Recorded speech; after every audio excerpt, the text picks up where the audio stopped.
Question number 1, विच organisation launch सबसे खास loan for two wheeler customers. इनमें से कौन सा ऑर्गेनाइजेशन ऐसा है जिसने अभी अभी सबसे खास लोन, ये एक लोन शुरू किया है फॉर टू व्हीलर कस्टमर। सही जवाब है यहां पर L&T finance.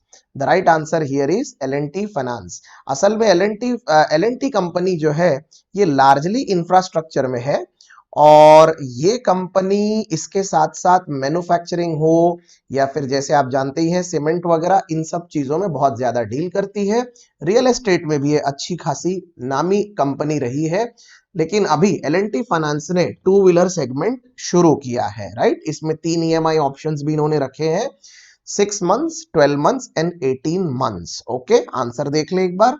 The right answer is L&T finance. Okay, यहां पर आप ये जो चौथा ऑप्शन देख रहे हैं ना दोस्तों, Ujjivan small finance bank, yes, please इसके बारे में एक बात याद रखना, ये एक माइक्रो फाइनेंस वाली बैंक है, माइक्रो फाइनेंस, राइट, छोटे छोटे लोन बांटने वाली बैंक है उज्जीवन फाइनेंस। ओके, आगे बढ़ते हैं। How much amount was approved by Asian Development Bank for road project in Chhattisgarh. Chhattisgarh सरकार ने अभी अभी जितने ट्राइबल एरियाज हैं और उनके छोटे डिस्ट्रिक्ट्स हैं वहां पर रोड अप्रूवल के लिए ADB से एक लोन लिया था। तो वो जो लोन है एशियन डेवलपमेंट बैंक का लोन, वो कितने का है? सही जवाब है यहां पर ऑप्शन नंबर ए, 350 मिलियंस का लोन। ओके, 350 मिलियन का लोन। जरा इस क्वेश्चन में मुझे दो बातें क्लियर कर दीजिए। छत्तीसगढ़ के CM साहब कौन है, किसी को मालूम है क्या? छत्तीसगढ़ के CM है भूपेश बघेल, भूपेश बघेल। ओके, कांग्रेस से आते हैं ये भूपेश बघेल। और गवर्नर कौन है भाई छत्तीसगढ़ के? फिलहाल गवर्नर साहिबा हैं अनुसुईया उइके, अनुसुईया उइके, राइट। ये नाम याद रखिएगा, एग्जाम में ही अक्सर पूछे जाते हैं। और आप सबको एक और जानकारी दे दें, अगर आपसे कभी कोई ये बेसिक सवाल पूछ ले कि हाईवेज कितने प्रकार के होते हैं, कहना 3 प्रकार के होते हैं। पहला होगा डिस्ट्रिक्ट हाईवे, दूसरा होगा स्टेट हाईवे, और तीसरा होगा नेशनल हाईवे। नेशनल हाईवे के फिर अलग अलग प्रकार होते हैं, 4 लेन वाले अलग, 6 लेन वाले अलग, 8 लेन्स वाले अलग, राइट। ये एक रोड प्रोजेक्ट है, इसीलिए इससे रिलेटेड ये इंफॉर्मेशन देना जरूरी था। ऑलराइट, बात याद रहेगी। आंसर देख ले एक बार। Yes, the right answer is 350 million US dollars. Okay, चलिए दोस्तों चलते हैं अपने नेक्स्ट क्वेश्चन पे। Question number 3, virtual global vaccine summit 2020 was hosted by which country. अब भाई क्योंकि आपस में आमने सामने फिजिकली तो मिल नहीं सकते, इसीलिए आजकल दुनिया में जितनी समिट हो रही है, जितनी बैठकें हो रही है, सब वर्चुअल हो रही है, ऑनलाइन पे हो रही है, राइट। तो ऐसी एक बैठक हुई है वर्चुअल ग्लोबल वैक्सीन समिट 2020। तो ये कहाँ हुई थी? चलिए मैं आपको बता देता हूं, ये जो एक हिंट देता हूं, ये जो समिट हुई थी, ये इसकी अगुवाई, इसकी चेयरमैनशिप जो थी वो बोरिस जॉनसन साहब ने की थी, बोरिस जॉनसन। अब आप मुझे बताइए बोरिस जॉनसन कौन से देश के प्रधानमंत्री हैं? तो वो होगा इसका राइट आंसर। तो राइट आंसर आ जाएगा UK, he is the prime minister of UK. तो उन्होंने इसकी चेयरमैनशिप की, इसीलिए ये वर्चुअल ग्लोबल समिट जो है वो यूके में हुई थी। आपको मालूम है इस समिट में all the countries have decided कि वो $7.4 बिलियन का इन्वेस्टमेंट करेंगे कोविड-19 से लड़ने के लिए, और इम्यूनाइजेशन को स्ट्रॉन्ग करने की बहुत सारी बातें इसमें की गई है। $7.4 बिलियन। ओके, जितने नए बच्चे जुड़े हैं प्लीज एक बात को ढंग से समझ लेना, 1 बिलियन का मतलब होता है 100 करोड़। 1 बिलियन का मतलब होता है 100 करोड़। ये बात बिल्कुल याद रखना। अभी मैंने रुपए और डॉलर का साइन यहां लगाया ही नहीं है, ये सिंपल 1 बिलियन बराबर 100 करोड़ है। अब एक पल के लिए मान ले कि अगर $1 बराबर 70 रुपए है, तो $1 बिलियन का मतलब कितना हो जाएगा? 7,000 करोड़। ये सिंपल कैलकुलेशन याद रखना, इंटरव्यू में भी पूछा जाता है और अक्सर जीडी में इसके काम आपको पढ़ते रहेंगे। आज के बाद कभी भी न्यूज़पेपर देखेंगे तो सबसे पहले ये दिमाग में क्लिक होना चाहिए कोई भी आंकड़ा देखते साथ, right? Yes, the right answer is UK. We got that. आगे बढ़े। Question number 4, which bank launched India's first mobile app based facility for opening current account? इनमें से कौन सी ऐसी बैंक है जिसने मोबाइल ऐप बेस्ड फैसिलिटी शुरू की है फॉर करंट अकाउंट? यहां सही जवाब है दोस्तों option number B, IndusInd bank. IndusInd bank ने अभी अभी एक मोबाइल ऐप लॉन्च की है जिसके थ्रू 3 से 4 घंटे के अंदर ही आप अपना बैंक अकाउंट ओपन कर सकते हैं, राइट? बड़ी अच्छी बात है भाई। तो ये शुरुआत की है इंडसइंड बैंक ने। बहरहाल हमारे लिए काम की 2-4 चीजें और है। हम जरा ये ऑप्शंस में अभी हेडक्वार्टर देखने वाले हैं, तो अपनी नोटबुक बिल्कुल रेडी रखिए ना आपने, सारी चीजें, और ये सब नोट करते चल रहे हैं कि नहीं? इन सब के लिए कोई स्पेशल तैयारी का इंतजार मत करिए दोस्तों। जब जब जो जो ऑप्शन सामने आए आपको उसको ड्रिल करना है। तरीका यही है सीखने का और ऐसे ही करना चाहिए, right? Federal Bank, where is the headquarter of Federal Bank? Headquarter है अलुवा में। अब ये अलुवा कोई फॉरेन में नहीं है, it is in Kerala, right? IndusInd bank, IndusInd bank का हेडक्वार्टर है पुणे। एसबीआई सबको पता है भैया, Mumbai. And then Kotak Mahindra bank, उसका भी हेडक्वार्टर है मुंबई, राइट? याद रहेगा आपको। हेडक्वार्टर्स बैंक से रिलेटेड, उसके बाद बैंक के सीएमडीज, और उसके बाद बैंक के टैगलाइंस, ये चीजें अक्सर एग्जाम में आती हैं। जैसे जैसे हमारे करंट अफेयर की सीरीज में ये क्वेश्चन हमारे सामने आते जाएंगे, हम ये सॉल्व करते जाएंगे। इसीलिए सीरीज में बने रहिए, आखिरी तक हर चीज देखते रहिए, खूब सारी एडिशनल इंफॉर्मेशन आपको मिलती रहेगी। So right answer is IndusInd bank. यहां तक क्लियर हो गया? आगे बढ़े। Yes, question number 5, which state government launch Mera Watan app to provide salary related information to employees? Guys, ये ऐप जो गवर्नमेंट रिलेटेड ऐप होते हैं, this is once again examiners favourite, इसीलिए इन सब पे भी अच्छा ध्यान रखिएगा। मेरा वतन ऐप नाम की एक ऐप लॉन्च हुई है। कौन से सरकार ने लॉन्च की है? For providing salary status to the employ, यानी सैलरी के बारे में जानकारी देने के लिए। सही जवाब है दोस्तों यहाँ पर जम्मू कश्मीर। जम्मू कश्मीर में ये किया गया है।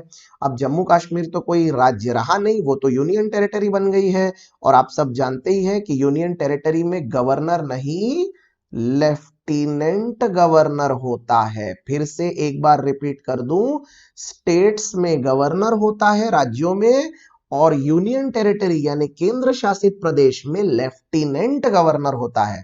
लेफ्टिनेंट गवर्नर कौन है जम्मू कश्मीर के? जी सी मुर्मू। जी सी मुर्मू, गिरीश चंद्र मुर्मू, ये नाम याद रहेगा आपको। यस, इन्होंने ये ऐप लॉन्च की है। आंसर देख लें एक बार। That's it, Jammu and Kashmir. I hope यहां तक सब बातें क्लियर हैं और स्मूथ चल रहा है बिल्कुल। आगे बढ़े। Question number 6, as per NIRF national Indian ranking framework 2020, which university has emerged as the best in India? 4 option है हमारे सामने, Jamia Millia Islamia, Jawaharlal Nehru, IISc Bengaluru and BHU। तो यहां पर अगर हम देखें तो सही जवाब है IISc Bengaluru. The right answer is option number C, IISc Bengaluru. एक अभी अभी रैंकिंग जारी हुई है जिसमें ये सारे इंडिया के टॉप मोस्ट यूनिवर्सिटीज निकाले गए हैं। वैसे भी IISc बेंगलुरु काफी फेमस है for its research work, okay? और ये भारत ही नहीं, एशिया की भी जानी मानी यूनिवर्सिटी है। हाँ, इसमें जरा टॉप 5 कौन रहे आपको वो नाम बता देता हूं मैं, वो ज्यादा काम के हैं। पहले नंबर पे तो IISc, जैसा कि आप जानते हैं IISc का फुल फॉर्म क्या है वैसे? Indian institute of science, right? दूसरे नंबर पे आया है JNU। JNU, हाँ, JNEC नहीं, JNU जवाहरलाल नेहरू यूनिवर्सिटी। तीसरे नंबर पर है BHU, बनारस हिंदू यूनिवर्सिटी। चौथे नंबर पर है, मैं शॉर्ट फॉर्म लिख रहा हूं, अमृता विश्व विद्यापीठ, अमृता विश्व विद्यापीठ। और 5वें नंबर पर है जाधवपुर यूनिवर्सिटी, जादवपुर, उसमें एच नहीं है, जादवपुर यूनिवर्सिटी, ये है 5वें नंबर पर। ये टॉप 5 की रैंकिंग आप जरूर जरूर याद रखिएगा। ऑलराइट, चलिए एक बार आंसर चेक कर ले। Yes, the right answer is IISc Bangalore. चलते हैं अगले सवाल पर। ये रहा क्वेश्चन नंबर 7 हमारे सामने। India assured to reconstruct 56 schools in which country. अभी अभी भारत ने एक अश्योरेंस दिया है कि वो 56 स्कूल्स बनाने वाला है, रिकंस्ट्रक्शन करने वाला है। इनमें से कौन से कंट्रीज में? क्या लगता है आपको कहां होना चाहिए ये काम? मुझे तो कॉमन सेंस से समझ में आ रहा है कि ये नेपाल में होने वाला होगा। नेपाल में रखने का एक रीजन ये हो सकता है कि आजकल नेपाल थोड़ा आंखें दिखाने लगा है। ऐसा नहीं है कि हम नेपाल के आंखें दिखाने से डर गए, हाँ, लेकिन ये जरूरी है कि हम उनके साथ एक अच्छे रिलेशंस मेंटेन करना चाहते हैं। राइट, ये बहुत जरूरी है और अभी तक रहे भी हैं, नो डाउट। तो नेपाल में ये 56 स्कूल्स के रिकंस्ट्रक्शन का काम शुरू हुआ है। आपको मैं बता दूं, कुछ दिन पहले की ही बात है, यानी if I am not wrong फरवरी की बात है। फरवरी में हमने 107.10 मिलियन रुपीस का एक कॉन्ट्रैक्ट साइन किया है, वो भी नेपाली रुपीस में, जिसमें हम 3 नए स्कूल इनके लिए खोलने वाले हैं, फॉर 3 न्यू स्कूल्स। ये अलग है, और उसके साथ ये स्कूलों के रिकंस्ट्रक्शन का काम जो है ये एक अलग है। ऑल राइट, यस, ये बात बिल्कुल समझ में आ रही है आपको। हाँ, जरा एक चीज को मैं आगे बढ़ने से पहले करंट अफेयर्स पार्ट पे मैं कवर कर देना चाहता हूं। अभी फिलहाल भारत और नेपाल के बीच में टेंशन चालू है किसी एक पर्टिकुलर एरिया को लेकर। उस एरिया पे नेपाल और भारत दोनों एक साथ जॉइंट क्लेम करते हैं। दोनों का कहना है कि ये एरिया हमारा है। क्या आप बता सकते हैं मैं किस एरिया की बात कर रहा हूं? ये जगह है काला पानी। ये वो काला पानी नहीं है अंडमान निकोबार वाला, ये दूसरा है काला पानी इन पिथौरागढ़। पिथौरागढ़, और पिथौरागढ़ कौन से डिस्ट्रिक्ट में है? It is in Uttarakhand. Right, तो इस जगह के लिए अभी नेपाल दोबारा से कंप्लेन करने लगा है। तो देखते हैं ये किस तरफ जाता है ये पूरा मामला। काला पानी, ये नाम याद रखिएगा by the way. All right, answer देख ले। Yes, the right answer is Nepal. आगे बढ़ते हैं, question number 8। The Indo Tibetan border police ITBP has operationalized 2 newly sanctioned twin commands at Chandigarh and Guwahati recently. Where is the headquarter of ITBP located? लीजिए भाई, बड़ा simple सवाल पूछा इन्होंने। ये कह रहे हैं कि Indo Tibetan border police ITBP का हेडक्वार्टर कहाँ है? सही जवाब है new Delhi. The headquarter is in new Delhi. All right, सारे स्टूडेंट्स को एक सवाल जरा होमवर्क में दे देते हैं, कमेंट्स थ्रेड में मुझे इसका आंसर चाहिए। भारतीय सुरक्षा से संबंधित ये SSB, ये कौन सा पुलिस बल है? जरा मुझे इसके बारे में बताइएगा। 2 लाइन में इसका फुल फॉर्म भी बताइएगा, और टोटल इसमें कितने लोग शामिल हैं ये बताइएगा। राइट, फुल फॉर्म और साथ में कितने लोग इसमें शामिल हैं ये आपको बताना है। राइट, ओके, ये आप आंसर बताइए। इसको मैं कमेंट्स थ्रेड में देखूंगा, चेक करूंगा, और अगले सेशन में आपको इसका आंसर बताऊंगा। एक बार हम अपना ओरिजिनल आंसर देख ले। Yes, that's new Delhi. So question number 8 तक सब कुछ क्लियर है, आगे बढ़े। Question number 9। India plan to launch its first coal trading platform coal exchange. Who is the present coal minister? Bharat अभी अभी अपना एक कोल एक्सचेंज ट्रेडिंग प्लेटफॉर्म शुरू कर रहा है। यहां पर आपको पूछा गया है कि भारत के कोयला मंत्री कौन है, कोल मिनिस्टर कौन है? सही जवाब है option number B, Prahlad Joshi. एक बार पहले आंसर देख लें। Yes, the right answer is Prahlad Joshi. लेकिन अब यहां पर बाकी के ऑप्शंस भी हमारे सामने थोड़े काम के नजर आ रहे हैं, तो जरा मुझे ये भी बता देना कि ये लोग कौन से मंत्रालय संभालते हैं। एक एक करके देख ले। नए स्टूडेंट्स, फिर से एक बार मैं बता रहा हूं, ये सब एग्जाम में आता है, इसीलिए प्लीज इन बातों को सीरियसली लेना। धर्मेंद्र प्रधान, धर्मेंद्र प्रधान है petroleum and natural gas minister.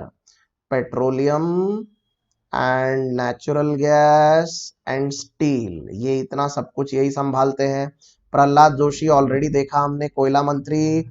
Mahendra Nath Pandey, ये है skill development. Mahendra Nath Pandey, skill development. Okay, कौशल्य विकास ऐसा कहते हैं इसको हिंदी में। एंड ऑन्टरप्रेन्योरशिप, ऑन्टरप्रेन्योरशिप इन इसको एंटरप्रेनर एंटरप्रेनर मत बोलना, ऑन्टरप्रेन्योरशिप इसका मतलब होता है उद्यमिता। और गजेंद्र सिंह शेखावत, गजेंद्र सिंह शेखावत हैं भारत के जल शक्ति मिनिस्टर, राइट। तो ये है इन सब के पोर्टफोलियो, याद रहेगा दोस्तों आपको। यस, चलिए आगे बढ़े, अगले सवाल पे चलते हैं। Question number 10, name the digital payment platform which has partnered with ICICI Lombard to launch first of its kind travel insurance and domestic trip insurance. ऐसे एक डिजिटल पेमेंट प्लेटफॉर्म का नाम बताइए जो ट्रैवल इंश्योरेंस और डोमेस्टिक ट्रिप इंश्योरेंस देने को तैयार है। सही जवाब है option number D, PhonePe. PhonePe वाले आईसीआईसीआई लॉम्बार्ड के साथ पार्टनरशिप करके ये लॉन्च कर रहे हैं। इसमें ये लोग ये कर रहे हैं कि यदि आप विदेशी यात्रा कर रहे हैं तो आपके इंश्योरेंस में कोरोना वायरस का कवर भी डाला जा रहा है। किसी वजह से भगवान ना करे आपको ये बीमारी हो गई तो आपको इसका कवरेज भी मिलेगा। ऑलराइट, ये बात समझ में आ रही है। वेरी इंपॉर्टेंट क्वेश्चन, आंसर देख ले। यस, दैट्स फोन पे। Okay, let's go ahead. Question number 11. According to World Bank's report, global economy will contract by dash percentage in 2020. विश्व बैंक की एक रिपोर्ट के अनुसार दुनिया की अर्थव्यवस्था कितने प्रतिशत से सिकुड़ने वाली है, कॉन्ट्रैक्ट होने वाली है? सही जवाब है 5.2%, 5.2%। इस वक्त ग्लोबल पेंडेमिक ने सबको बहुत बुरी तरह से रुलाया हुआ है और हर तरफ ये कॉन्ट्रैक्शन फैलता जा रहा है। हमारी खुद की जीडीपी भारत की अगले साल 1.5% के आसपास रहने के आसार हैं, राइट। हालांकि इसके ऊपर अलग अलग दावे हैं, लेकिन तकरीबन 1.5% या आईएमएफ का भी अंदाजा है। अब हो सकता है कि अगर हम विश्व जीडीपी देखें जिसमें भारत और चाइना एक बहुत बड़ा योगदान देते हैं तो वो तो ओवरऑल पूरी सिकुड़ने वाली है ही, तो वो 5.2% से नीचे जाएगी। आंसर देख लेते हैं, 5.2%। Is that okay? आगे बढ़े। हाँ, वर्ल्ड बैंक जरा मुझे बता देना हेडक्वार्टर कहाँ है वर्ल्ड बैंक का? कल ही कवर किया था, वॉशिंगटन डीसी तो नहीं है कहीं? और प्रेसिडेंट कौन है इसके? David Malpass. ओके, लिख नहीं रहा लेकिन याद रखना। आगे बढ़ते हैं। Find the digital technology company which has partnered with UNDP HCCB for plastic waste management project named Prithvi. Digital technology की एक कंपनी का नाम बताइए जिसने अभी अभी पार्टनरशिप की है यूएनडीपी। यूएनडीपी का मतलब होता है यूनाइटेड नेशंस, ये तो सबको पता ही है, development program, development program. Okay, नए विद्यार्थी प्लीज लिखते चले, ये सब आपके बहुत काम का है। और HCCB, HCCB का फुल फॉर्म है Hindustan Coca Cola beverages, Coca Cola beverages, right, याद रहेगा आपको। तो HCCB और UNDP के साथ पार्टनरशिप करके कौन सी टेक्नोलॉजी कंपनी ऐसी है जो प्लास्टिक वेस्ट मैनेजमेंट पृथ्वी नाम का एक प्रोजेक्ट शुरू करना चाहती है? सही जवाब है यहां पर option number D, Recykal. Okay, Recykal has decided to go for it. App का ये प्रोजेक्ट का नाम भी याद रखना दोस्तों, पृथ्वी, ये काम आएगा। Yes, the right answer is Recykal. So हम क्विकली 12वें क्वेश्चन तक आ चुके हैं, आगे बढ़ते हैं। Question number 13, who has honoured with NASA distinguished public service medal recently? आप जानते हैं नासा एक जो उनके देश में, नासा तो अमेरिका में है, तो अमेरिका के जो नागरिक नहीं है लेकिन फिर भी उन्होंने बहुत अच्छी पब्लिक सर्विस की है तो उनके लिए उनका एक खास मेडल होता है, पब्लिक सर्विस मेडल। तो इस बार का पब्लिक सर्विस मेडल नासा का किसको दिया गया है? सही जवाब है यहां पर option number D, Ranjit Kumar, right, Ranjit Kumar. सबसे पहले तो इस क्वेश्चन में मुझे नासा का फुल फॉर्म बता दो। नासा का फुल फॉर्म है national aeronautics and space administration, space administration, right. मैं पूरा पूरा लिख रहा हूं ताकि आपको हर चीज ढंग से समझ में आए। ओके, शुरुआत में आप स्पीड के दीवाने ना होकर नॉलेज के दीवाने बने, इसीलिए जरूरी है कि हर चीज को समझते चले। और रंजीत कुमार जो है ये 30 साल से नासा के लिए काम कर चुके हैं। ये नासा में नहीं है लेकिन नासा के लिए ये काम करते हैं, राइट। ही सप्लाइज थिंग्स, ओके, ISS पर काम करते हैं। 30 years for NASA on ISS। अब ये ISS क्या है? International space station, okay, he works for that. All right, clear हो गया आपको? आंसर देख ले एक बार। Yes, the right answer is Ranjit Kumar. आगे बढ़ते हैं, question number 14। What is the rank of India in comprehensive report on safety and risk assessment of nations tackling COVID-19? बड़ी शानदार रिपोर्ट आई है दोस्तों। आपको पता है ना, हमारे यहाँ अभी डॉक्टर जो COVID-19 का टेस्ट ले रहे हैं, तो उसमें रिपोर्ट आने में जितना टाइम लगता है, जितने अलग अलग सैंपल्स लिए जाते हैं और उसके बाद कंफर्म होता है कि पेशेंट को कोविड है या नहीं है, दुनिया भर में इस तरह के टेस्टिंग की एक रिपोर्ट निकाली गई है कि कौन सा देश सबसे अच्छी टेस्टिंग करता है और कौन सा सबसे खराब। 200 देशों पर आजमाया गया ये प्रयोग वाकई में आंखें खोलने जैसा है दोस्तों। आप जानते हैं इसमें भारत का नंबर है 56।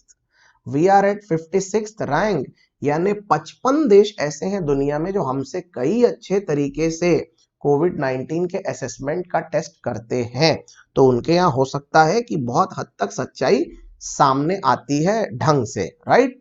यहाँ पर आपको टॉप 3 देश मैं बता दूं जो सबसे अच्छा कोविड टेस्ट कर रहे हैं इस वक्त। पहले नंबर पर स्विट्जरलैंड, राइट। दूसरे नंबर पर जर्मनी। जर्मनी में वैसे भी जीव विज्ञान काफी ज्यादा उन्नत है। और तीसरे नंबर पर भारत का सुदामा, भारत का दोस्त इजराइल, राइट। हाँ, और वही 200वें नंबर पर सबसे लास्ट रैंक पर है साउथ सुडान। अफ्रीका का एक देश है साउथ सुडान, तो वहां का नंबर है सबसे लास्ट। बहरहाल भारत को भी अभी लंबी जर्नी करनी है, हमारा नंबर कोई अट्रैक्टिव नहीं है दोस्तों। Right answer is 56। Very very very important question, please याद रखिएगा। आगे बढ़ते हैं। पंचवटी योजना for elderly folks is launch in which of the following state? अभी अभी कौन से राज्य ने एक नई योजना पंचवटी योजना शुरू की है बुजुर्गों के लिए? इसमें 100 से ज्यादा पार्क्स, गार्डन्स बनाए जाने वाले हैं और एम नरेगा की मदद से ये सब कुछ होने वाला है। तो कहाँ होने वाला है भैया? आंसर बता दीजिए। सही जवाब है यहाँ पर Himachal Pradesh. Option number B, Himachal Pradesh. Answer देख ले पहले। Yes, the right answer is Himachal Pradesh. Okay, जरा मुझे चलते चलते ये बता दीजिए हिमाचल प्रदेश के चीफ मिनिस्टर कौन है? The chief minister of Himachal Pradesh is Jairam Thakur. Jairam Thakur. लगे हाथों उत्तराखंड के कौन है? TS रावत। ओके, त्रिवेंद्र सिंह रावत। उत्तर प्रदेश के तो सबको पता है, YA योगी आदित्यनाथ। और दिल्ली के AK Arvind Kejriwal. All right. हाँ, एक बात और आपको बता दूं, हिमाचल प्रदेश की 2 कैपिटल्स है दोस्तों। जैसे उत्तराखंड की है ना, वैसे हिमाचल प्रदेश की भी 2 कैपिटल है। एक है समर वाली, एक है विंटर वाली। तो समर वाली कैपिटल मुझे बता दें पहले, दैट इज शिमला। और विंटर वाली जो है वो है धर्मशाला। धर्मशाला, ओके, ये है उसकी स्पेलिंग, राइट। ये बातें बेसिक बातें, बिल्कुल ये सब याद रखना। आप SSC की तैयारी कर रहे हो, रेलवे की या बैंकिंग की, इस तरह के सवाल एग्जाम में आते ही हैं। और इत्मीनान से पढ़ना ही सबसे अच्छा पढ़ना होता है, क्योंकि वो रिस्क फ्री होता है। इसीलिए चीजें समझते चलिए। क्वेश्चन नंबर 16 पे चलते हैं। Name the world's first internet controlled robot which was specially designed for कोविड-19 हॉस्पिटल। पहला ऐसा रोबोट जो कि बनाया गया है कोविड-19 हॉस्पिटल्स के लिए, इंटरनेट कंट्रोल्ड रोबोट, तो ये किसने बनाया और ये रोबोट का नाम क्या है? सबसे पहले तो हम देखेंगे नाम। राइट आंसर है इसमें ऑप्शन नंबर डी, कोरोबोट। कोरोबोट, राइट। आपको सुनकर बहुत बहुत गर्व होगा दोस्तों, प्रतीक तिरोड़कर नाम का एक स्टूडेंट है जिसने ये बनाया है, फ्रॉम थाने डिस्ट्रिक्ट। माफ करना, स्टूडेंट नहीं, इंजीनियर, प्रतीक तिरोड़कर। ओके, ये थाने डिस्ट्रिक्ट के हैं और इन्होंने ये रोबोट बनाया है। आप जानते हैं इस रोबोट का फायदा क्या होगा? इस रोबोट का फायदा ये होगा कि सपोज ये है पेशेंट और इधर नर्स और वार्ड बॉय।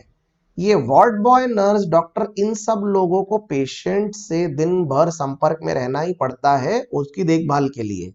इसके डिस्टेंस को ये कट करेगा, ये रोबोट, ये इसके लिए बनाया गया है। राइट, आई होप आपको ये क्लियर हो रहा है ये कैसे काम करेगा। बहुत सारे मैकेनिज्म्स इसमें होंगे। All right, so this is has been developed. आगे बढ़े, question number 17। Gomathi Marimuthu who is in news recently is associated with which sport event? सही जवाब है यहाँ पर option number D, 800 metre running. Gomathi Marimuthu, south Indian girl जो कि 800 मीटर रनिंग में काफी अच्छा परफॉर्म कर चुकी है। यस, वो अभी अभी न्यूज में रही है। अब न्यूज में क्यों रही है भैया? अभी तो कोई खेल चालू है ही नहीं। असल में इनके ऊपर 4 साल का बैन लग गया है, 4 years ऑफ बैन। ओके, और किस बात का बैन लगा है? ऑब्वियसली डोपिंग का लगा होगा, चांसेस वही है, डोपिंग का बैन लगा है। राइट, तो ये बात आप याद रखिएगा। इस तरह के क्वेश्चन भी एग्जाम में आते हैं। Right answer is 800 metre running. इस क्वेश्चन में वंस अगेन मैं स्टूडेंट्स को एक और होमवर्क देना चाहता हूं। प्लीज टेल मी नाडा यानी क्या? हाँ, ये अपने पैजामे का नाडा नहीं है। नाडा का मतलब a type of an agency. जरा चेक करिएगा ये कौन सा नाडा है। ओके, इसका फुल फॉर्म भी बताइएगा और हो सके तो इसके सीईओ कौन है ये भी बताइएगा। राइट, क्लियर हुआ? आगे बढ़े, question number 18। Former union minister Arjun चरण सेठी who passed away in June 2020 belongs to which state? Okay, question number 18 तक आ गए हैं। यहां सही जवाब है ओडिशा। ओडिशा के हैं ये, जिनकी अभी अभी यूनियन मिनिस्टर अर्जुन चरण सेठी, जिनकी अभी अभी डेथ हुई। ये 8 बार से ज्यादा एमपी रह चुके हैं और मेरा ख्याल है 7 या 8 जून को इनका देहांत हुआ। ऑल राइट, आंसर देख ले, ओडिशा। यस, इस क्वेश्चन में जरा मैं गवर्नर्स कवर करना चाहूंगा। एक एक करके जरा हम गवर्नर कवर कर लेते हैं यहां पर। तो यस, ओडिशा के गवर्नर कौन है जरा मुझे बताइएगा।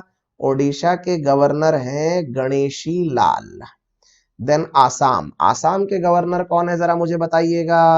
आसाम के हैं जगदीश मुखी।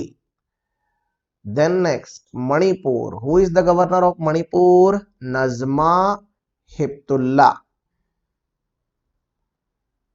Right, and Najma Heptulla. And the fourth Meghalaya, Meghalaya के कौन है? तथागत रॉय, तथागत रॉय। ऑल राइट, सारे नाम क्लियर है आपको? यहां तक सब कुछ ओके? आगे बढ़े, चलते हैं नेक्स्ट पे। 19, name the mobile app which was developed by IIT Guwahati's student for seamless and contactless air travel. इनमें से ऐसा कौन सा ऐप है जो कि आईआईटी गुवाहाटी के बच्चों ने बनाया है for seamless and contactless air travel? आपको पता है विमानों में इस वक्त लोग बैठने से डर रहे हैं, ट्रैवल करने से डर रहे हैं, क्योंकि वो नहीं चाहते कि सोशल डिस्टेंसिंग में कोई गड़बड़ हो और उसके वजह से खामखा कोविड-19 का एक तोहफा मिल जाए। इसलिए एक ऐप बनाया गया है, मोबाइल ऐप आईआईटी दिल्ली के बच्चों ने बनाया है। वो ऐप का नाम है Flyzy. All right, the right answer is Flyzy. तो ये बेसिकली विमान में जब आप सफर करेंगे उस समय ये बहुत बहुत काम आएगी। हाँ, एक बात मुझे बताइए, भारत में कुल मिला के कितने आईआईटीज हैं इस वक्त? Total number of IITs are 23। Okay, answer देख ले एक बार। Yes, the right answer is Flyzy. चलते हैं आज के आखिरी सवाल पर। Which among the following awards has been cancelled for 2020 due to कोविड-19? 4 ऑप्शन है हमारे सामने। Ramon Magsaysay award, Nobel prize, national awards and academy awards. अभी अभी ये अवार्ड कैंसिल हुए हैं। सही जवाब है option number A, Ramon Magsaysay award. 2 बातें हैं दोस्तों। पहली बात तो ये कि बहुत से बच्चे इसको रमन मैग्सेसे बोलते हैं। रमन, जो सीवी रमन हमारे साइंटिस्ट है वैसा वाला उच्चारण करते हैं, लेकिन ये गलत है। वो अलग है और ये अलग है, उनका इससे कोई लेना देना नहीं है। It is Ramon Magsaysay. Right, Ramon Magsaysay 6 अलग अलग कैटेगरीज में बांटा जाता है। कभी किसी ने पूछा तो याद रखना, it is given in 6 different categories. आपको मैं फटाफट एक लाइन में कैटेगरीज बता देता हूं। सबसे पहली कैटेगरी होती है गवर्नमेंट सर्विस, दूसरी कैटेगरी होती है इसमें पब्लिक सर्विस, तीसरी कैटेगरी होती है इसमें कम्युनिटी लीडरशिप, कम्युनिटी लीडरशिप, चौथी कैटेगरी होती है इसमें जर्नलिज्म, पत्रकारिता, पांचवी कैटेगरी होती है इसमें पीस, शांति फैलाना, और लास्ट कैटेगरी होती है इसमें इमर्जेंट लीडरशिप, इमर्जेंट लीडरशिप। इन 6 कैटेगरीज में ये अवार्ड दिया जाता है। आप बता सकते हैं इस वक्त भारत के ऐसे कौन से चीफ मिनिस्टर है जिनको रेमोन मैग्सेसे अवार्ड 2006 में मिला था? सही जवाब है Arvind Kejriwal. Arvind Kejriwal, Arvind Kejriwal IIT Delhi pass out है।